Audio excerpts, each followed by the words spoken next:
A lo largo de la historia, siempre los milagros han jugado un papel preponderante en el desarrollo no solamente de los pueblos, sino también de las culturas.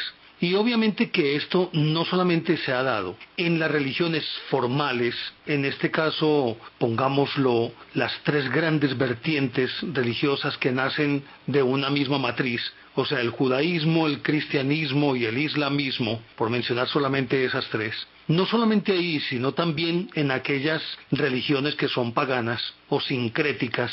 Habitualmente los hechos sobrenaturales, es decir, aquellos sucesos que no obedecen a las leyes naturales, que están por encima de las leyes naturales, el levitar, la bilocación y cosas por el estilo, naturalmente que tienen que encuadrarse dentro del fenómeno de los milagros. Pero la diferencia radica en que muchas de las sociedades en las que ocurren estos hechos, o sea, en todas, tienen perspectivas diferentes, mientras que en las sociedades animistas, en las sociedades sincréticas, estos hechos sobrenaturales forman parte de la cotidianidad, dado que los espíritus o esas deidades regularmente interactúan con sus prosélitos, con sus fieles, y entonces para ellos cualquier evento deja de tener un viso de sobrenatural para convertirse en algo cotidiano, dado que la recurrencia de los fenómenos hace que para ellos no sea nada distinto a su vida cotidiana. Pero en las tres grandes religiones, bueno, en el judaísmo, si bien es cierto, los milagros siempre estuvieron presentes, lo mismo que en el islamismo, habría que mirarlos desde una perspectiva diferente, porque en el judaísmo los milagros o aquellos eventos portentosos, sobrenaturales, se dieron simplemente para afirmar la hegemonía de Dios, para demostrar que el innombrable, en este caso Yahvé para los católicos, Jehová para los protestantes, afirmaba todo su poder y con ello demostraba que en efecto Él era el dueño de ese pueblo y como dueño de ese pueblo, como Dios de ese pueblo, demostraba que tenía el poder suficiente para hacerlo. Pero habitualmente en el judaísmo, por ejemplo, no se dieron los milagros como un hecho puntual, específico, en función de ayudar a una persona en particular, sino en función de todo un pueblo. Si no, recordemos lo que ocurre con las famosas 7 plagas de Egipto, algunos dicen que son 10, el paso del Mar Rojo, el maná, el agua que brota de la peña. Todos estos sucesos son realmente extraordinarios, pero se manifiestan más para afirmar la supremacía de ese Dios que para ayudar en forma particular a alguien. Entre los griegos, por ejemplo, sucedía que los milagros regularmente no existían, y no existían porque siendo los dioses tan humanos y su permanente interacción con los seres humanos le quitaba visos de sobrenaturalidad a cualquier evento que pudiera ocurrir. De allí que para ellos no era extraño que Júpiter interactuase con ellos y se camuflase convirtiéndose en polvo de oro, en un cisne, en cualquier otro animal o en personas, lo mismo que los demás dioses. Y si ustedes recuerdan bien, en la guerra de Troya, en la Eneida, en todas las grandes tragedias, siempre los dioses tomaron parte activa. En la guerra de Troya, algunos eran partidarios de los troyanos, Venus entre ellos, y otros como Neptuno eran partidarios de los griegos.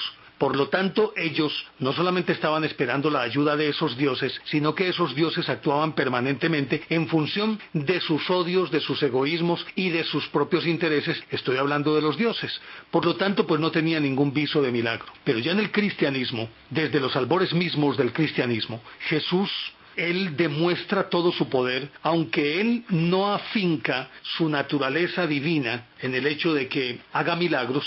De todas maneras, sí con ello refrenda o corrobora que en efecto es el Hijo de Dios. Si ustedes recuerdan así muy por encima, curaciones, por ejemplo, la de un leproso que aparece en Mateo 8, de la sirvienta de un centurión, de los 2 gadarenos que está en Marcos, de un paralítico, de una mujer con hemorragia que le soba el manto y con eso se alivia, de 2 ciegos, de un sordo poseído, de un hombre con la mano entumecida, de un hombre ciego, sordo y poseído, de la hija de una cananita, de un muchacho epiléptico, de un poseído en la sinagoga, de un ciego en Betesda, en la piscina de Betesda, de una mujer contrahecha, de una mujer hidrópica, de los 10 leprosos, la oreja de Malco, que hace alusión a ella en Lucas 22, el hijo de un soldado en Cafarnaún, el enfermo en la piscina de Betesda, de un hombre que nació ciego, milagros naturales, calma las tormentas, camina sobre las aguas, alimenta a 5,000, luego alimenta a 4,000, hace aparecer una moneda dentro de un pez, seca una higuera, promueve una pesca muy abundante, convierte el agua en vino, resucitar a los muertos, a la hija de Jairo, al hijo de una viuda, y el más renombrado de todos, que es la resurrección de Lázaro. Sí, la resurrección de Lázaro. Son algunos de los que él hizo, pero más forzado por las circunstancias que por el hecho mismo de demostrar que era el Hijo de Dios, lo cual para él era importante, pero no era incidente que se creyera que era el Hijo de Dios a partir de los milagros que él pudiera hacer. Eso era simplemente aleatorio. Vistas las cosas desde esta perspectiva, lógicamente que el cristianismo basa también parte de todo su entramado dogmático en los milagros. Mientras que en el judaísmo es la afirmación del poder de Dios. En el islamismo no cuentan los milagros porque los musulmanes asumen que la obra de Dios no está acabada y que como no está acabada cualquier cosa puede ocurrir y por lo tanto lo que se consideran portentos simplemente es por una parte la voluntad de Alá, pero por la otra sin que en ningún momento él transgreda esas leyes naturales que él mismo puso, sino que simplemente la creación en su dinámica hace que ocurran estas cosas portentosas. A partir de ahí tendríamos que ver que el fenómeno de los milagros tiene una concepción diferente dependiendo también de cada una de las sociedades. Y si a eso nos atenemos, entre los orientales, el milagro de por sí no existe, porque el milagro es el hombre mismo. Él no vive para ir a otra vida y entonces alcanzar la plenitud, sino que en esta vida debe alcanzar la plenitud para poder reencarnar en un estadio superior. Y por lo tanto sus disciplinas ascéticas hacen que ellos puedan caminar sobre las aguas, que un fakir pueda hibernar, porque ese es el término explícito, hibernar, dado el hecho de que se entierran, y hay casos de un fakir a quien lo entierran y a los 100 días lo sacan y lo reviven simplemente a punta de ungüentos. Y él, pues obviamente que está en un estado de vida suspendida, y así por el estilo. Muchos de ellos hacen o realizan hechos sobrenaturales, pero para ellos no son hechos sobrenaturales, sino que es la perfección de la mente que avanza hacia la iluminación y en la medida en que se acerca, en esa misma proporción, él puede realizar algunos eventos que se salen de lo normal, pero que para ellos no encuadran dentro de lo sobrenatural, sino que está dentro de las posibilidades de cualquier ser humano que se someta a una disciplina austera y que realmente sepa encaminar su meditación hacia la perfección interior y esa perfección interior en búsqueda del ascenso espiritual que lo lleve a ser un espíritu de luz un poco más adelante. Pero naturalmente que nosotros vivimos dentro de un contexto cristiano. Pero bueno, yo creo que antes de hablar de esto, debería remitirme también a otros aspectos que me parecen interesantes en torno a los milagros.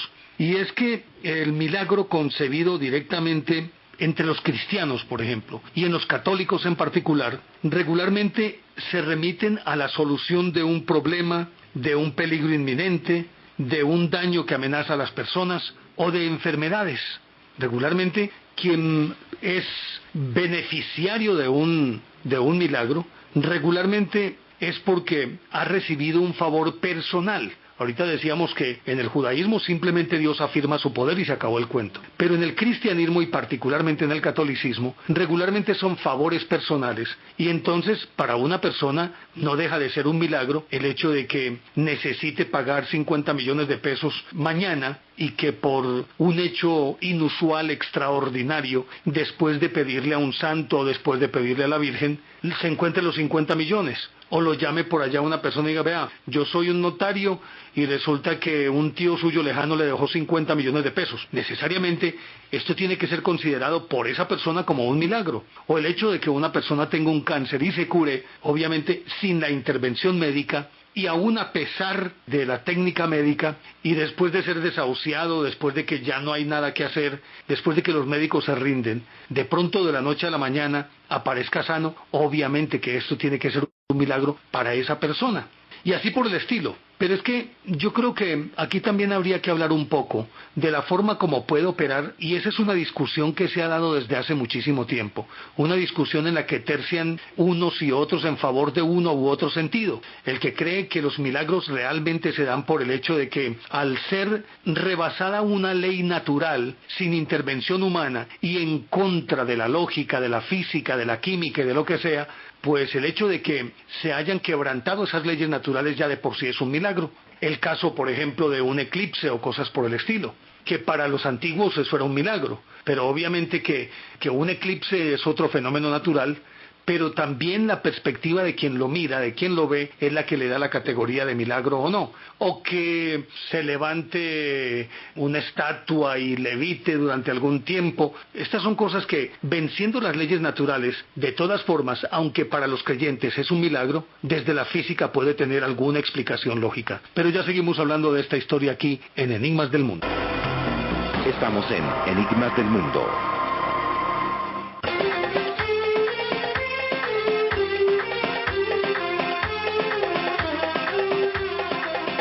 Habitualmente entre los católicos, y es una de las grandes tradiciones, los milagros se relacionan con personas que han tenido una vida ejemplar y que por su vida austera, por un montón de cualidades, han subido a los altares como santos. Obviamente que aunque en eso están todos de acuerdo que no se le rinde culto a los santos, sino que es una especie de veneración más que cualquier otra cosa, de todas formas han funcionado los santos, pero es innegable que la primacía en cuanto a los milagros hechos a lo largo de la historia se los lleva la Virgen María. Pero resulta que la Virgen María a la hora de la verdad tomó mucha más importancia, es decir, por allá en el Renacimiento, porque si bien es cierto era importante, no menos cierto era que en momentos dados, en algunos instantes o en algunas instancias de la historia, para algunos pueblos eran más importantes un determinado santo que la misma Virgen. Pero recordemos que, aunque hay apariciones de la Virgen de la Candelaria del siglo XVI, de otras tantas vírgenes, de todas maneras la devoción realmente se acrecienta, es por allá en el siglo XIX. Y creo que ahí comienza una advocación que se convirtió o que arrastró a muchísima gente que aún hoy, y hoy con mayor razón, tiene millones de adeptos en el mundo, y es la devoción mariana. Voy a tomar 3 casos muy rápidos, porque ya de ellos hemos hablado suficientemente, y lógicamente que aunque han recibido el aval del Vaticano, se siguen cuestionando en los círculos científicos realmente si en efecto lo que ocurre en estos lugares son milagros o no. Decíamos que deberíamos empezar por lo primero. En 1531, en un cerro llamado el Cerro de Tepeyac, iba un indiecito mexicano llamado Juan Diego, y de pronto pues se le apareció una señora bellísima y le dijo que era la Virgen, y entonces le pidió que fuera donde el obispo Zumárraga y que le dijera que le levantara ahí una iglesia. Eso fue el 9 de diciembre de 1531. Él había nacido en 1474 en la ciudad de Cahuitlán. Desde muy joven se dedicó a cultivar la tierra y era un hombre muy entregado a la devoción católica y todo lo que se quiera, un indiecito, pero obviamente un personaje a todas luces para una sociedad como aquella, un personaje anodino, era simplemente un indiecito. Pues fue donde el obispo Zumárraga, y resulta que el obispo, cuando llegó con el mensaje, Fray Juan de Zumárraga, pues no le dio crédito al relato de Juan Diego, de que la Virgen se le había aparecido, y lo mandó de regreso sin darle ninguna respuesta. Él volvió al cerro de Tepeyac y se encontró de nuevo con la Virgen, y ella le ratificó su deseo de que levantaran un templo en su honor.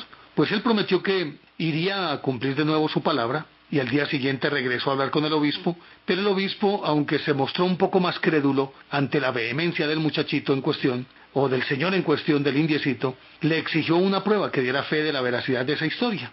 Pues él se volvió para donde la Virgen, y la Virgen de Guadalupe pidió a Juan que volviera esa misma noche acompañado del obispo, pero cuando él regresaba para su casa, encontró que su tío estaba gravemente enfermo y no pudo cumplir la petición de la Virgen. Cuando Juan Diego salió en busca del médico, se le apareció de nuevo la Virgen y le perdonó, dice dice la historia, que le perdonó por no haberle cumplido su palabra, y como prueba le entregó un ramo de rosas de Castilla que él envolvió en su manto, unas rosas que no se daban en esa región, que eran propias del viejo mundo. Pues él echó las rosas en su tilma, que es como una especie de poncho, y se fue a Tenochtitlán, y cuando llegó le presentó al obispo esas rosas de Castilla. Él se quedó asombrado porque sabía que en México no se daban esas rosas, y aparte de eso, cuando abrió la tilma para depositar las rosas, se quedaron asombrados ambos, porque en la tilma, en ese ponchito, aparecía dibujada la Virgen sobre la tela.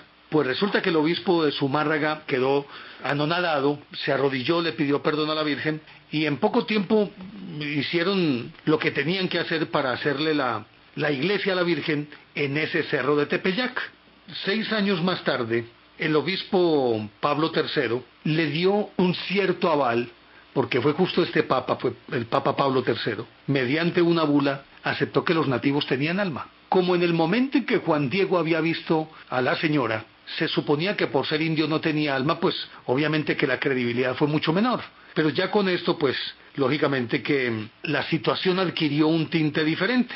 Después de muchísimo tiempo, hicieron la iglesia, que después se transformó en la Basílica de Guadalupe, y lo cierto de todo esto es que muchos empezaron a afirmar, porque después de estas apariciones, Juan Diego desapareció de la historia y desaparecieron también las apariciones, y por 20 años se olvidó del asunto, aunque todos le rezaban a la Virgen de Guadalupe, pero se habían olvidado de los orígenes y demás.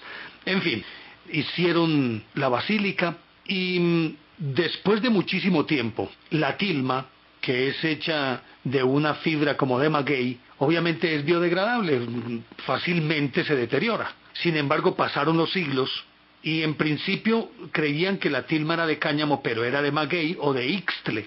Lo cierto es que después de muchos exámenes ya con avances modernos, encontraron que la Virgen, decían algunos, no había sido pintada, sino que había sido como una especie de proyección, como una fotografía, pero no tenía ningún rastro de ninguna sustancia química en su textura ni en su tejido, algo parecido a lo que ha ocurrido siempre con la sábana santa de Turín.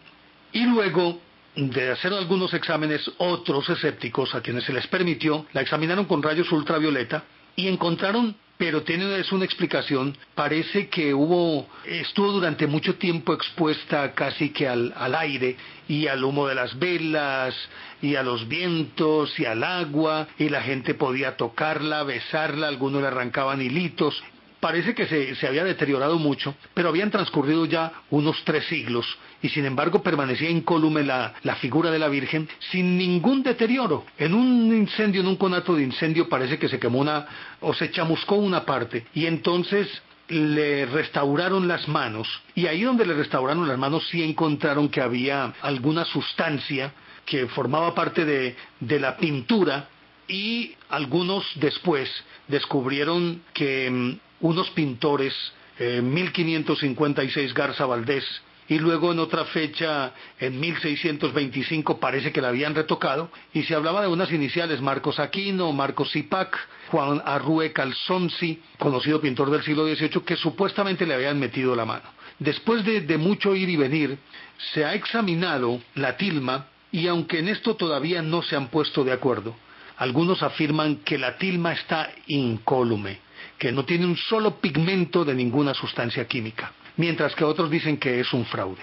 Pero aquí viene una cosa bien interesante, y es que exámenes que se le han hecho, parece que al detenerse en los ojos, obviamente con instrumentos que amplían la pupila, no sé, n veces, resulta que en la pupila de la Virgencita se pueden observar los rostros de varias personas.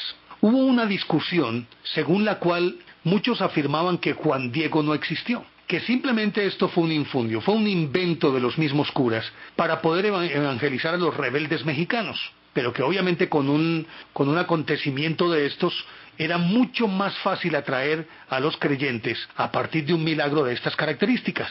Lo cierto es que después de observar la pupila, como decíamos, muchos han afirmado que Juan Diego nunca existió, que fue un invento, no más de los curas.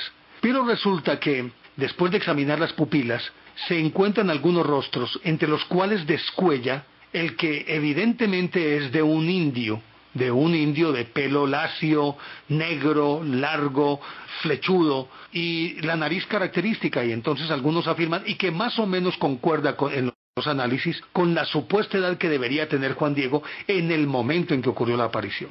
Por lo tanto, pues, se asume que en efecto es un milagro. De hecho, independientemente de cualquier consideración, la Virgen de Guadalupe ha tenido tanta incidencia en la formación del espíritu nacional mexicano, de su cultura, de su religión, de su política, que no se podría hablar de una identidad mexicana sin la Virgen de Guadalupe. Milagro o no, pero ahí está. Después de 500 años, sigue incólume la tradición, la veneración y los milagros, los exvotos, y hay testimonios de más de 3.000 milagros de la Virgen de Guadalupe. Algunos trucados, posiblemente. Hay otros que eso sí parecen demasiado auténticos como para ser cuestionados. Pero ya seguimos hablando de esta historia aquí en Enigmas del Mundo. Ya regresamos, Enigmas del Mundo.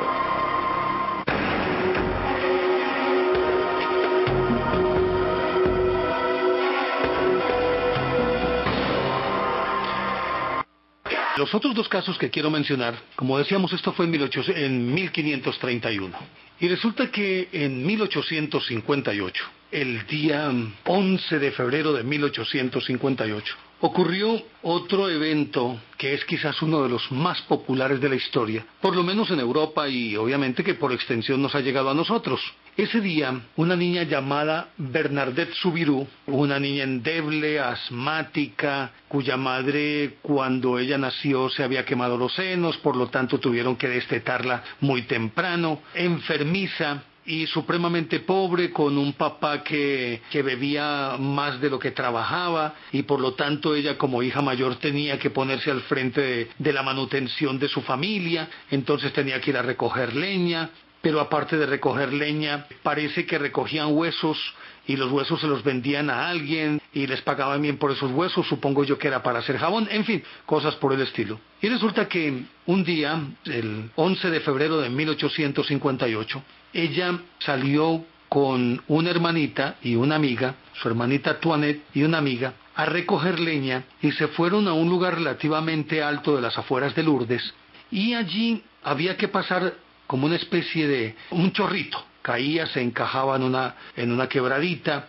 y junto al chorrito en la parte alta había como una especie de gruta, y entonces, como era agua supremamente helada, a ella le tenían prohibido que se mojara, y alcanzaron a divisar una buena porción de leña al otro lado de la quebrada. Y entonces su hermanita y la amiga se descalzaron y atravesaron la quebrada, y ella empezó a dudarlo: me meto, no me meto, me da el ataque de asma, no me da el ataque de asma. Y estando en esas, de pronto pudo ver, dice ella, que se acababa de quitar la primera media cuando oyó algo parecido a una ráfaga de viento, y sin embargo miró alrededor y todo estaba en absoluta calma. De pronto sintió un extraño ruido, y el extraño ruido provenía de la ruta, y de allí iba emanándose un pequeño resplandor, un débil resplandor, que se fue haciendo cada vez más claro y más grande. Y de pronto empezó a perfilarse según la descripción de ella, una maravillosa criatura, que cuando ya estaba lo suficientemente perfilada, le abrió los brazos y se inclinó ligeramente en un gesto que parecía como de invitación a Bernadette para que se acercara. Pues la niña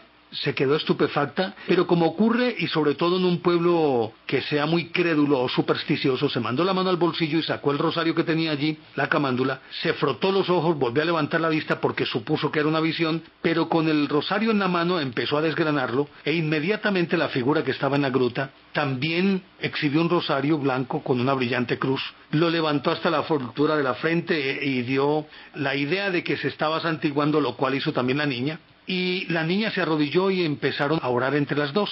Mientras tanto, Toinette y su amiga, que estaban al otro lado, veían a la niña en una postura supremamente extraña, y que la veían como hablando sola y mirando hacia la gruta, pero no veían en la gruta nada. Creyeron que, como era tan enferma, le había dado, como dicen ahora los muchachos, un yello, y simplemente se vinieron. Y cuando estaban terminando de cruzar las aguas, es decir, hubo suficiente tiempo entre el momento en que emerge la aparición que las niñas están al otro lado, que están recogiendo la leña, y en el momento en que regresan ya ha transcurrido el tiempo suficiente como para rezar todo un rosario. Cuando ellas llegan, la ven en esa postura, y antes de que le pregunten a ella qué pasó, ella les pregunta, ¿ustedes vieron algo?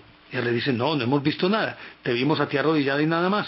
Y entonces comienzan a asediarla preguntas, pero ella no quiere responder nada. Hasta que la hermanita, atezándola, logró que ella le dijera débilmente que había visto a la Virgen. Cuando regresaron a casa, ella les había pedido que no dijeran nada, porque antes había, al parecer, tenido un rapto místico, y esta es una de las causas por las cuales dicen que simplemente era una mujer histérica y nada más, o una niña histérica. Antes dice que había tenido también una aparición y entonces la habían castigado en la casa, entonces ella no quiso volver a decir nada. Pero cuando llegaron, su hermanita menor le contó a su mamá, la mamá al papá, el papá a los vecinos, y se armó una tremolina. A partir de ahí empezó la gente a asistir al sitio. Y vinieron los curas, vinieron las autoridades, vinieron del Vaticano, la acosaron a preguntas, y ella siempre respondió lo mismo. Obviamente que el mensaje que pedía la Virgen era que le construyeran allí una iglesia. Después de esto, parece que esa agua, cuando la gente empezó a llegar allí a la gruta, todo el mundo se santiguaba con esa agua, tomaba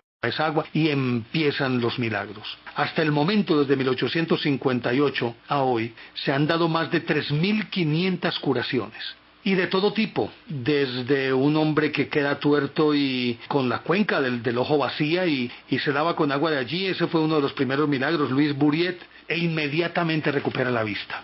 Y así, cáncer de todo tipo, tanto que inclusive se conformó una oficina que llama la Oficina Médica de Comprobaciones, y que examinan todos los casos, los pasan por el tamiz para determinar si en efecto son milagros o no. Y aunque se desechan muchos de ellos, después de tamizarlos todos, han encontrado que una enorme cantidad, en efecto, encuadrarían perfectamente dentro de la categoría de milagros. Y hoy es uno de los santuarios más visitados del planeta, y se dice que la capital de la oración del mundo, por lo menos de la oración mariana. Y por eso es quizás uno de los más populares, hasta los papas, creo que hasta Pablo VI estuvo peregrinando allí.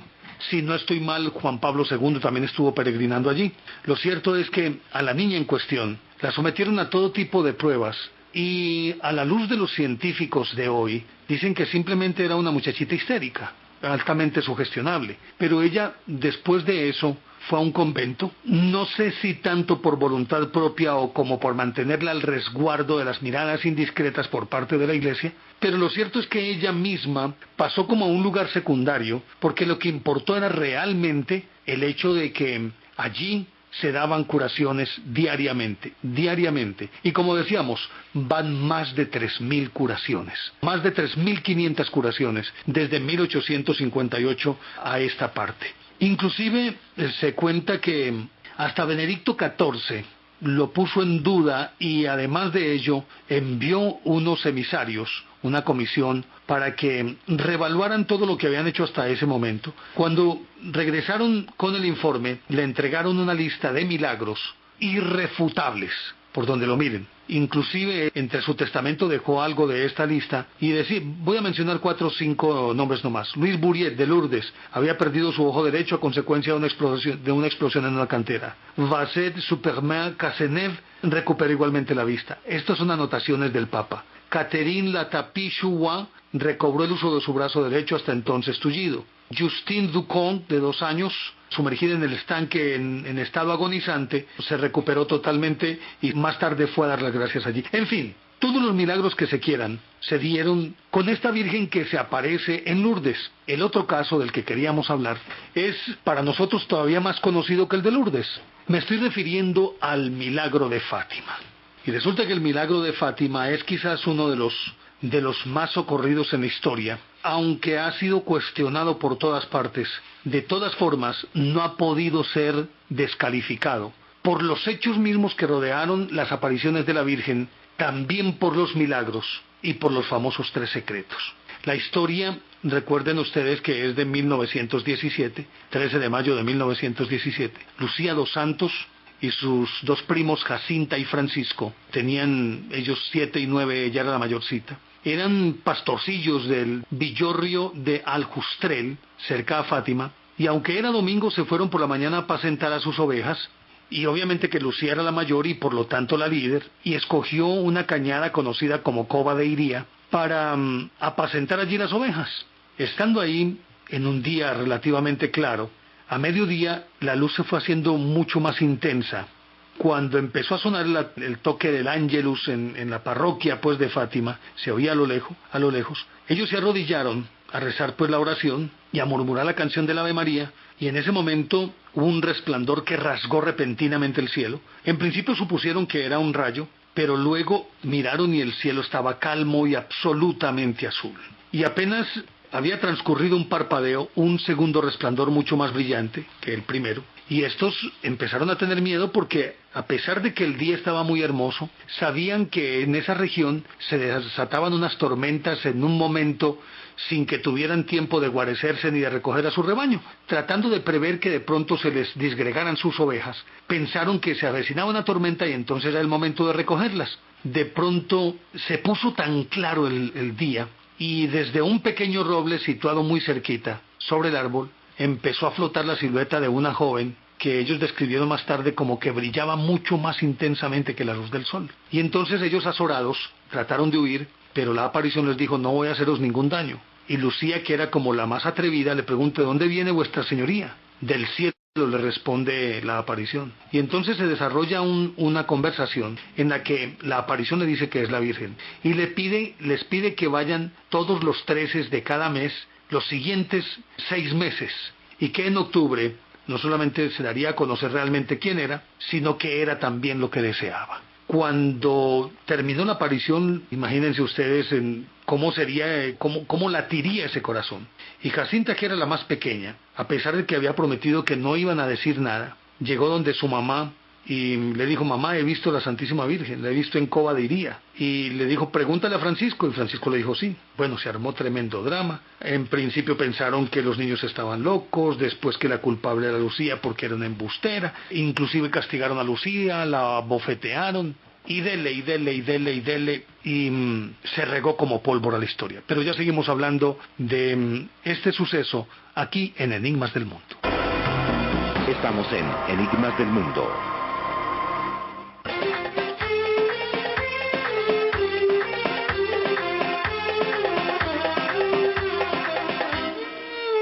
Una vez que se echa a rodar el rumor, pues obviamente que ya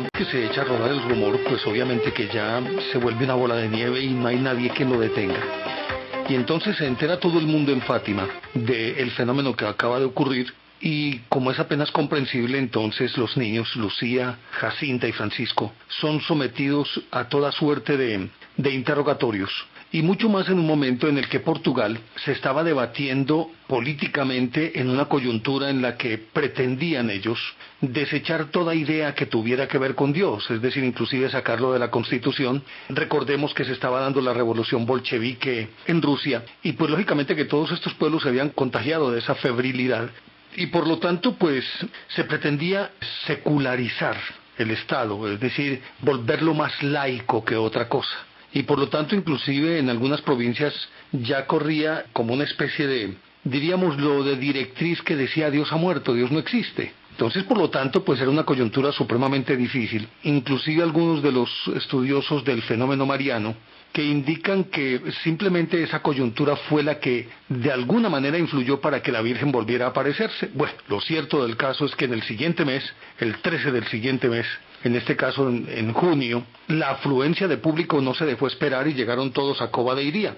Pero antes de continuar con esto, se me olvidaba algo alrededor de lo de Lourdes, y es el hecho de que aquel manantial que ha servido para hacer milagros, cuya agua después de ser bebida cura cualquier enfermedad. Recordarán el caso de Buriete, uno de los primeros que había perdido un ojo en una labor de minería, y entonces al bañarse el ojo con agua de ese manantial inmediatamente se curó. Pues resulta que este manantial aparentemente brotó después de la aparición de la Virgen a Bernadette Soubirous, y por lo tanto eso le concede mucha más credibilidad a este sitio. Pero entonces, retomando lo de Fátima, para no perder el hilo conductor, estábamos diciendo pues que vino una buena cantidad de gente ya en el mes de junio.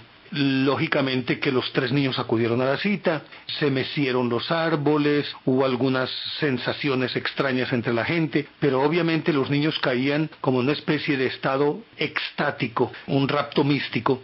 Y si bien es cierto, ellos colocaban sus manos en posición de oración y levantaban los ojos hacia el roble sobre el cual se les había aparecido la Virgen, aparentemente ellos tres la veían, pero las demás personas no veían absolutamente nada. Así siguieron las cosas. En el mes de julio ya iba por los 10.000, las 10.000 personas. En el mes de agosto se dice se congregaron más o menos unas 30.000 personas. Pero para prevenir cualquier situación de turbación de orden público y como para tratar de acabar con esto, lo que las autoridades pues de Fátima consideraban una superchería, retuvieron a los niños y no los dejaron ir a la cita con la Virgen. Pero ya se había vuelto tan arrollador el movimiento que ya era tontería tratar de detenerlos. Entonces el 13 de septiembre de nuevo estuvieron, y el sexto mes, que era en el mes de octubre, llegaron allí y había, se dice que unas 70.000 personas en la explanada. Algunos hablan de 50, pero los más optimistas mencionan hasta 70.000 personas. Cuando ese día llegaron allí, lógicamente que tiene que crearse como un ambiente propicio para que se dé cualquier fenómeno, al conjugarse las voluntades y las actitudes psíquicas de todas las personas. Obviamente que quienes allí se dan cita esperan que en efecto ocurra el milagro y se predisponen para que esto sea así. Estando allí, al mediodía, es decir, desde entrada la noche anterior, unas 30.000 personas habían acampado ya en Cova de Iría, y antes del mediodía ya eran 60.000 y después dicen que hasta 70.000 personas. Y empezó a caer una lloviznita calahueso, pues de esas lloviznitas menuda o garúa o mojabobos que llaman. Y como era apenas lógico, pues la explanada se convirtió en un lodazal.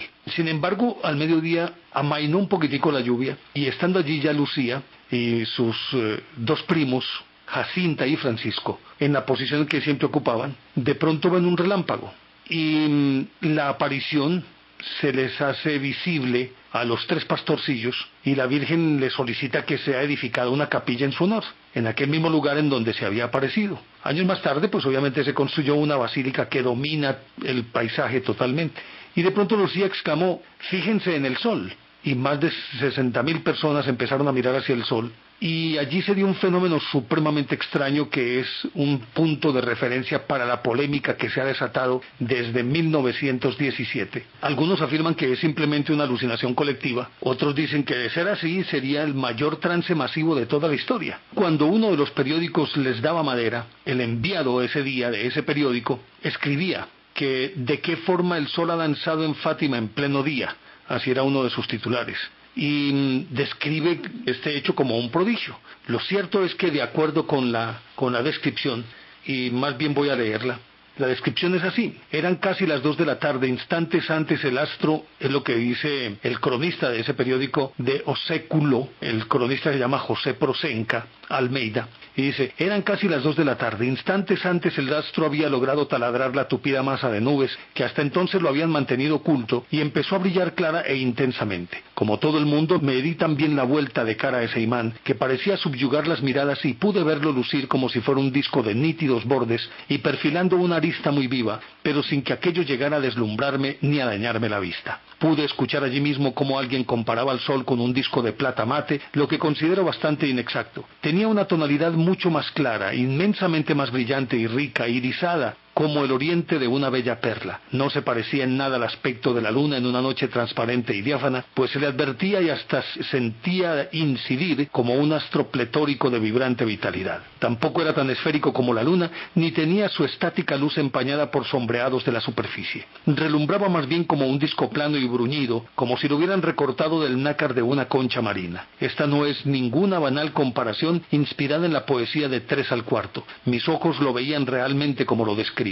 Hubiera sido igualmente erróneo recordar a un sol velado por espesas capas de niebla, una niebla que para nada existía allí en aquel instante, ya que no se demostraba en absoluto difuminado ni oscurecido por el menor obstáculo. Aquel sol de Fátima rebosaba brillo y calor, dibujándose con extraordinaria nitidez en un centelleante reborde de cortantes aristas afiladas como el filo de una navaja. La bóveda celeste aparecía cubierta de ligeros cirrus, con azules desgarrones aquí y allá, pero el disco solar resaltaba extrañamente despegado de las zonas de profundidad de azul. Las nubes navegaban raudas de este a oeste y no ocultaban en ningún momento la faz del sol, cuyo relumbre no dañaba por otra parte ninguna pupila. Ello hacía que dominara entre nosotros nosotros la impresión fácilmente comprensible y explicable de que el astro quedaba situado entre las nubes y la Tierra, es decir, que aquellas se deslizaban por detrás de él. Aquel potente disco se estremecía con el vértigo del movimiento. No era ya solamente el centelleo de una estrella en plena actividad, sino que giraba también con furia sobre sí mismo, haciéndolo con un ritmo vertiginoso e impresionante.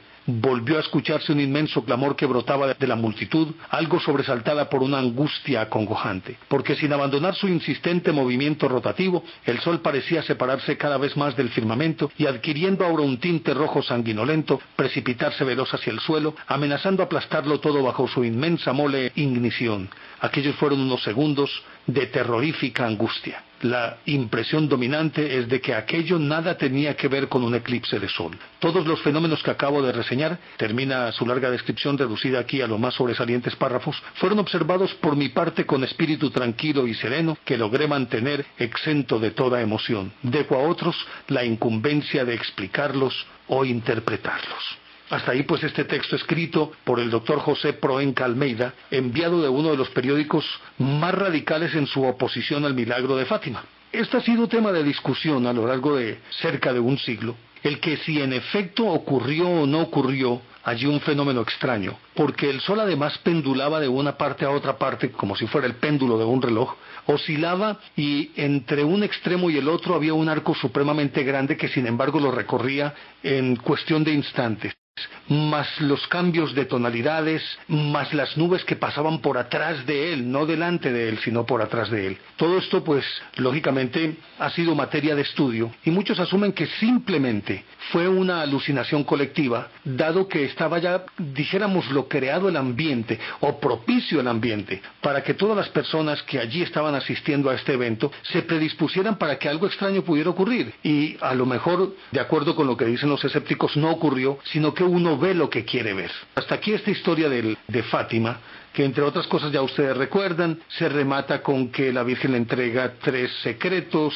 a los niños, secretos cuyos textos, o mejor, cuyos hechos se reparten. El primero fue desentrañado por allá en los años 20, el otro en los años 40, pero algo que era relativamente anodino, y queda un tercer secreto, que supuestamente es el más grave de todos, y dicen que uno de los papas, si no estoy mal, creo que Pablo VI o Pío XII, no sé si más bien Pablo VI, que cuando tuvo acceso a su contenido no pudo contener las lágrimas. Algunos afirman que estaba indicando que un papa sería herido en esa fecha, como en efecto lo fue Juan Pablo II en 1981, el 13 de mayo. Otros hablan de que el secreto contiene la fecha y quizás los efectos devastadores de una tercera guerra mundial que sería desatada por una conflagración atómica y que destruiría prácticamente la Tierra. Pero ese tercer secreto no ha sido dado a conocer todavía. Y es que aquí entonces uno se plantea con esto de los milagros, que como decíamos, en algunos casos,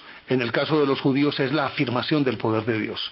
En el caso de los musulmanes no lo miran como tal, sino simplemente que la creación inacabada, ella por sí misma tiene una dinámica, y por eso cualquier evento fuera de contexto está dentro de lo posible y por tanto no es un milagro. Entre los cristianos, obviamente, que los milagros son una materia prima que ha mantenido, ha sustentado las bases de todo el cristianismo. Y el catolicismo en particular, con todos sus santos, toda esa parafernalia de santos y de las distintas advocaciones de la Virgen María, de distintas formas, la María Auxiliadora, la Inmaculada Concepción, la del Socorro, la de Guadalupe, la de Torcoroma, la del Cobre. Bueno, hay cualquier cantidad de advocaciones de la Virgen, siendo la Virgen la misma, pero venerada de distintas maneras en diferentes partes.